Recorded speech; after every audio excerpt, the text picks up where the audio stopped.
GTN Radio. Hear the difference.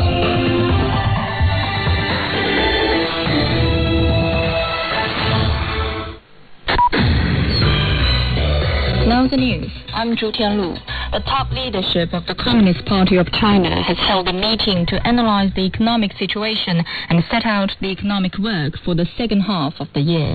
General Secretary Xi Jinping of the CPC Central Committee presided over the meeting. The meeting called for carrying out macroeconomic regulation with precision and force, strengthening counter-cyclical regulation and making more policy options available. The meeting demanded efforts to actively expand domestic demand and give full play to the role of consumption in driving economic growth. Zhu Luoman reports. The Politburo said the national economy has continued to recover and laid a good foundation towards achieving the annual economic and social development goals. Members emphasized the need to establish a new development pattern, comprehensively deepen reform and opening up, and continue to strengthen macroeconomic policies and expand domestic demand. Technological innovation, furthering the development of small and medium-sized enterprises, and stabilizing the exchange rate was also highlighted during the meeting. They discussed matters relating to expanding domestic demand through income increase and stimulating consumption in various sectors. As for foreign trade and investment, several measures were put forward, such as increasing international flights and ensuring the stable operation of China-Europe freight trains. Participants of the meeting also stressed the need to support the integration of digital economy and manufacturing, as well as the importance of the safe development of artificial intelligence. Senior Chinese diplomat Wang Yi says China is committed to safeguarding the common interest of BRICS countries in international justice.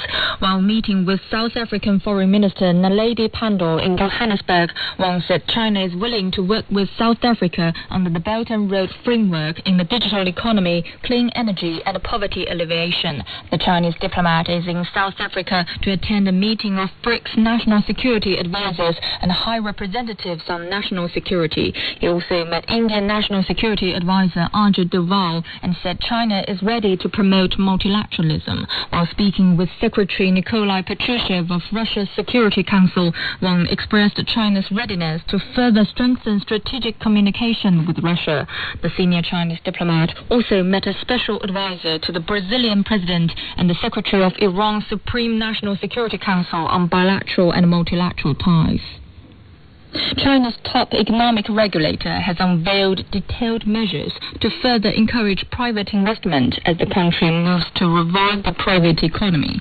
The National Development and Reform Commission calls for efforts to maintain the share of private investment in fixed asset investment at a reasonable level. The NDRC says it will particularly encourage private investment to go into a selected number of industrial segments with great market potential, such as water conservancy, clean energy, new infrastructure, and advanced manufacturing.